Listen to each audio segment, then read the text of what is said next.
en direct du Cochon Hardy avec Marie-Julie Mafféis. J'ai réussi à le dire tout d'un bloc. Alors, Marie-Julie est de Agisson. Agisson qui est le groupe qui a pour chef ce bandit de Joannou. Mais il sera bientôt arrêté. Ah, Sig Netanyahu.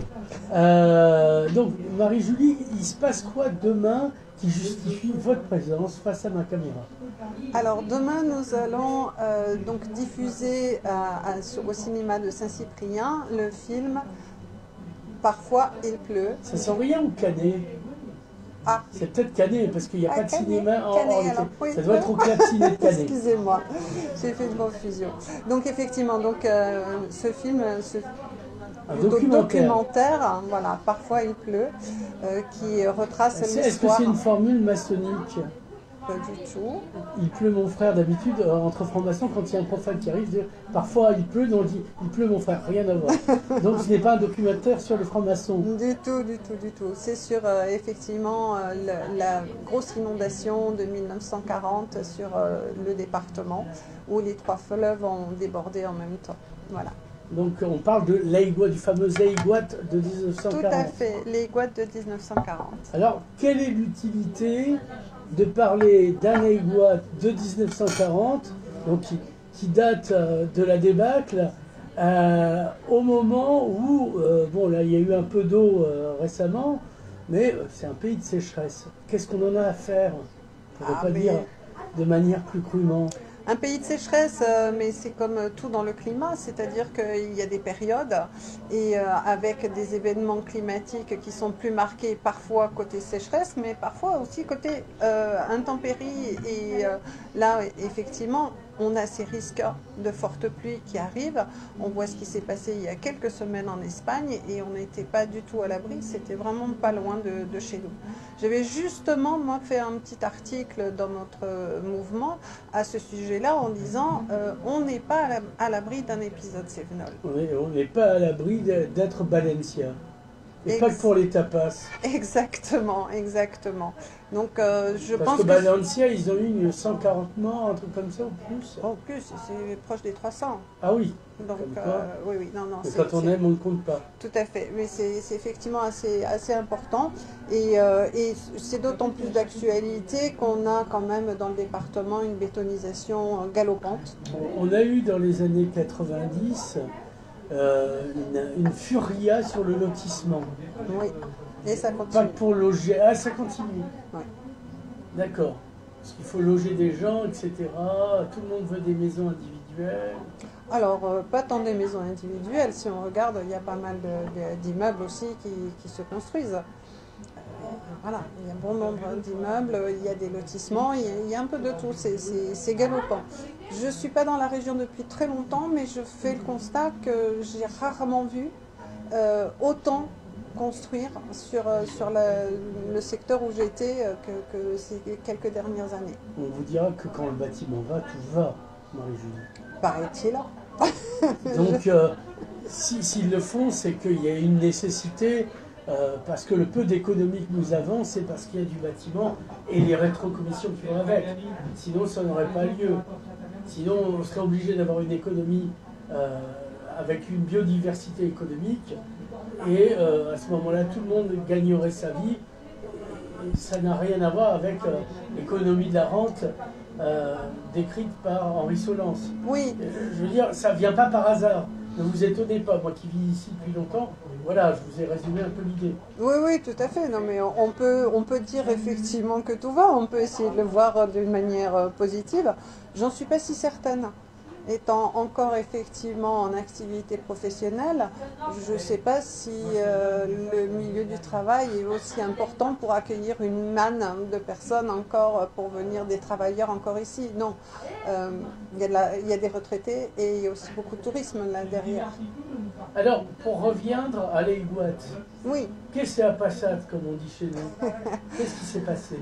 Il s'est passé qu'il y a eu un abat d'eau pendant 2 jours qui a été très très impressionnant, qui a rempli effectivement les 3 bassins versants principaux et qui a engendré de fortes inondations. Vraiment sur tout le département, c'est-à-dire qu'Amélie-les-Bains a été dans les, si j'ai bien retenu, dans les premiers touchés. Et puis il y a eu aussi un autre événement, c'est que dans la première journée, en amont d'Amélie-les-Bains, il y a un pan de montagne qui s'est effondré, qui a créé un barrage, on va dire naturel, donc qui a retenu de l'eau. Et comme il a continué de pleuvoir la journée suivante, cette retenue d'eau a cédé à nouveau et a déclenché donc une avalanche, ce qu'on appelle une avalanche de cailloux. Donc, plus de l'eau. En plus de l'eau, c'est-à-dire qu'il y avait déjà l'inondation et derrière il y a eu cette vague de mélange de sable et de pierre qui ont tout détruit. Donc ça a ravagé d'Amélie à la côte ou parce qu'en fait on a eu un débordement particulièrement à Perpignan. Oui, il y a eu des débordements effectivement sur les 3 fleuves. Donc effectivement, il n'y a pas qu'Amélie qui a été touchée. Moi, je parle d'Amélie parce qu'il y a cette question de ce barrage naturel voilà, qui était venu, certains ont prétendu que c'était à cause de ça que ça avait été autant ravagé, mais en fait, il y avait déjà eu les inondations la veille. Voilà, donc c'était effectivement un événement climatique rare, comme on dit, hein, c'est des événements, on dit centenaires. Mais on n'est pas loin effectivement de pouvoir revoir ça chez nous. Et un événement qu'on dit comme ça très épisodique peut arriver du jour au lendemain. Et dans l'histoire effectivement, on voit que tous les 20-30 ans, on a eu ce genre d'événements sur le département avec plus ou moins de force, toujours à peu près la même période au mois d'octobre. Et donc il y a bien quelque chose ici à faire et à regarder et à faire en sorte effectivement que de telles catastrophes ne se reproduisent pas. Alors le documentariste qui a fait le documentaire, il n'était pas là à l'époque parce qu'il serait bien vieux, donc c'est 40. Oui. Et c'est qui, c'est quoi, et qu'est-ce qui lui a pris de reprendre tout ce qu'il y avait à disposition pour en faire un mix, comme on dit en portugais, pour donner le documentaire que vous vîtes et que nous verrons. Alors, ce qui a motivé leur choix, effectivement, je ne sais pas, je sais qu'effectivement ce sont des gens qui s'intéressent à la vie du pays, ce sont des gens peut-être aussi qui, comme nous, font le constat de ce qui se passe dans la région, l'excès de bétonisation, etc., et qui se posent des questions sur la sécurité de la population qui va galopante. Je veux dire, l'expansion, effectivement... Tant qu'il y aura de la place, il y a de l'argent à se faire. Oui, bien sûr, bien sûr. Et encore, les gens ne se reproduisent plus, en France toujours. Oui, mais regardons effectivement une ville comme Argelès, 10 000 habitants l'hiver, 110 000 l'été. Ça a toujours été comme ça. Non, ça n'a pas toujours été pas comme ça. Pas 110 000, mais moi je l'ai connu... après, c'est une échelle de proportionnalité. Quand je suis arrivé en 81, c'était...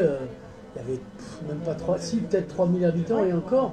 Et pareil, 100 000 habitants l'été. Voilà, mais en 1940, vous n'aviez pas ce genre de situation. Ah ben non. Voilà. On avait les Allemands, c'est bien mieux. Non, mais je veux dire par là, on a effectivement une société qui a créé...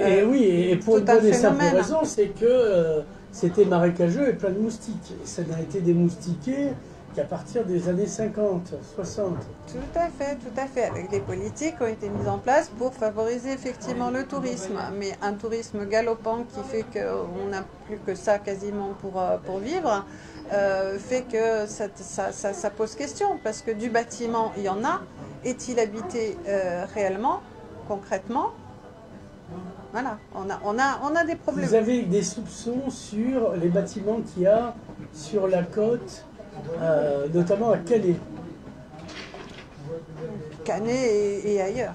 Je veux dire, on peut regarder toute la côte, on peut regarder tout autour de Perpignan sur la raison effectivement de ces bâtiments et tout ce qui est sur le littoral en tout cas effectivement est dédié au tourisme. Alors je connais un certain Laurent Gauze, président de la CCI, qui me dit que Всё хорошо, товарищ, tout va bien, camarade. Tout est dans le meilleur des mondes, comme disait Leibniz, le philosophe allemand. Oui. Et vous avez un tantinet voltairien dans le poème sur le tremblement de terre de Lisbonne. C'est-à-dire que tout est prêt à s'écrouler. Est-ce qu'il est temps d'en débattre ou finalement c'est plus la peine de rien, on va tous mourir?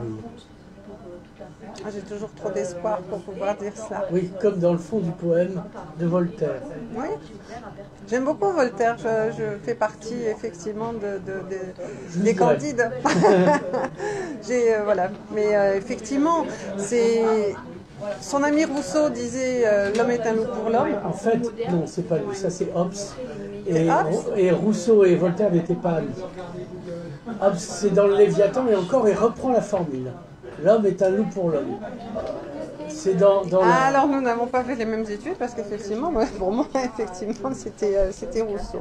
Mais Rousseau a piqué tellement de choses. Le jean. Peut-être. Rousseau, il a piqué. Je ne sais.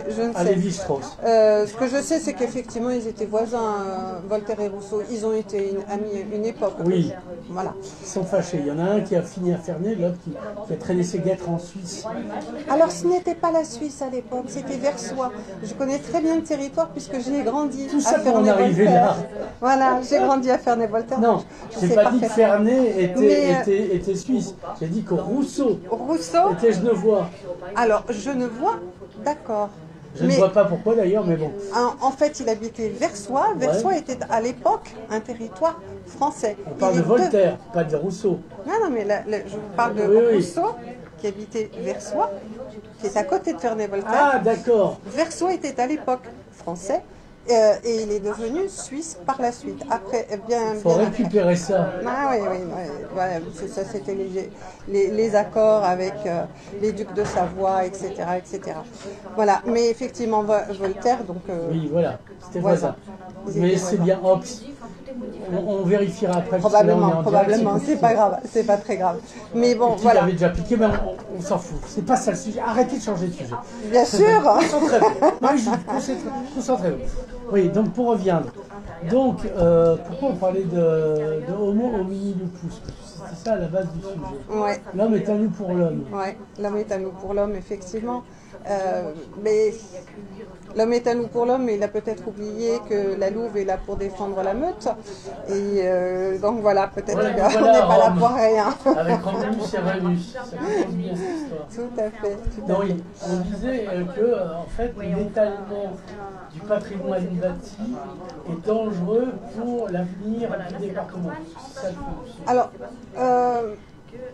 qu'il y ait besoin d'habitat, j'en conçois. Mais il faut réfléchir où et comment on construit. Oui, mais est-ce qu'on est obligé de construire en hauteur? Où on dit aux gens, ne venez plus chez nous, vous nous faites chier. Voilà. En gros... Alors, effectivement, c'est difficile de demander aux gens de rester chez eux. Il y a de la pression immobilière, elle est intense et je fais partie de ceux qui la subissent. Mais la question, c'est de savoir où et quand, comment on construit. Déjà, effectivement, pourquoi on parle de ce reportage, de ce documentaire, c'est pour montrer effectivement qu'il y a des risques dans le département. Et que quand on regarde aujourd'hui la carte et comment ça a été construit et les aménagements qui ont été faits sur le territoire pour canaliser ces fleuves, on a refait les berges il n'y a pas longtemps. C'est pas suffisant, c'est pas suffisant. Venez voir le documentaire, vous verrez. Moi j'ai déjà vu, mais bon... Ce qu'il en est dit, c'est pas suffisant. Oui, on est là pour motiver les gens et avoir un débat. Voilà. Donc, moralité, c'est quand? Et c'est pas un Saint-Cyprien, c'est à Canet. C'est à Canet, oui, désolée. Mais, donc c'est demain. Demain, effectivement. À quelle heure? À 20h. Au Club Ciné de Canet. Tout à fait. Donc avec Agisson. Avec Agisson. Nous serons présents effectivement dans la salle pour vous accueillir et pour débattre après la projection. Marie-Julie, merci. Merci.